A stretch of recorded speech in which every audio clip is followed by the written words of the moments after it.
Should you practice 7x7? The short answer is, it depends. If you want to practice 7x7, there's a bunch of things that you need to know. First of all, you already need to know how to solve a 3x3, and that can take some practice. And if you want to be good at 7x7, I would recommend you either learn the Ru method, or particularly Cfop is pretty good for big cubes.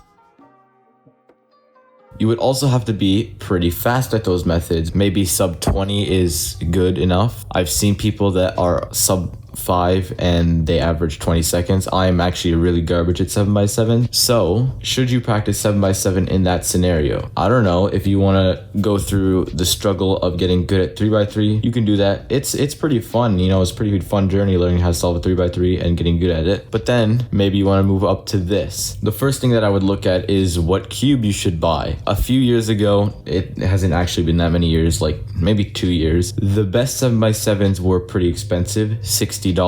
That's pretty expensive. Even $35, I would say now, is still pretty expensive. The prices have significantly dropped after the MGC came out, and pretty much this is like what everybody buys now, because all of the other ones are just super expensive. It's only those really top 7x7 solvers that you'll see using like the really good ones that are like the Spark or the Haze. I don't even know if those are better because I don't have them. It's just that most people have like a particular feeling that they want and they don't use this one, but this is pretty good and I would recommend it if you're trying to get into 7x7. As I said though, $35 is pretty expensive still, and that's one problem with 7x7, and you're not just going to buy this. Let me tell you that you're going to be practicing 7x7 for a while if you're actually going to get good at it. If you're planning on competing, your cube is going to get boring to practice on and you're always going to want a new cube. I'll probably make a video about this too and how cubes get boring and stuff like that, but once you get like super bored of your cube and you want a new one, it's more money and more money. Like the top 3x3s are pretty even more expensive than this, but I would recommend as a 3x3 mainly budget cubes, because budget cubes are so good now, and like there's not even a need to go for those like $65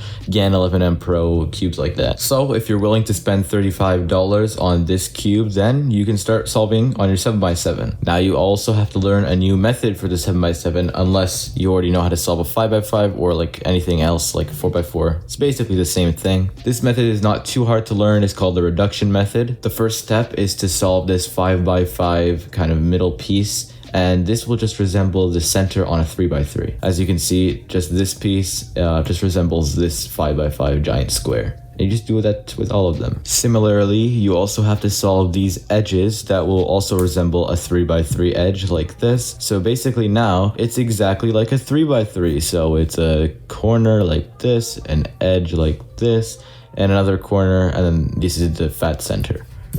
So it's just a big 3x3 and you would solve it the exact same way. That's why you need to know how to solve the 3x3 to solve a 7x7. So it's exactly the same. This is the cross and whatever method you're using, yeah. So it's not that hard because you have like the prior knowledge with the 3x3. And the next thing that I want to talk about is the time and patience that it will take to actually get good at this. So 7x7, I've been doing it for actually not that long. Once I got it, I didn't really start practicing at all. And I've just recently started practicing just about 2 months ago. And I'm still averaging like 6 minutes, which is pretty trash. So it's very clear this is very hard to get good at, and it will naturally make you better at 3x3, but you also have to be good at 3x3 and know what you're doing on a 3x3 to be good at 7x7. But a benefit with this is every single end by end that is smaller, you will be so good at it. So it's kind of like a trade-off. So you get good at 7x7, you're good at everything else. So you're pretty much max park. Getting good at it isn't even just it with the patience and time thing. This also needs to be set up frequently. It gets dirty in there very often. Setting this up requires you to take it apart, the whole thing, tension it, clean it, and put it back all together, and then break it in more. And breaking in takes a while too. If you're good with all that, you're okay with buying a new cube, setting it up, getting good at it, spending that time on it, then I recommend you get a 7x7 and you do everything that I just mentioned. It's pretty fun and I think you'll enjoy it. If you enjoyed this video, please like and sub, and also bye.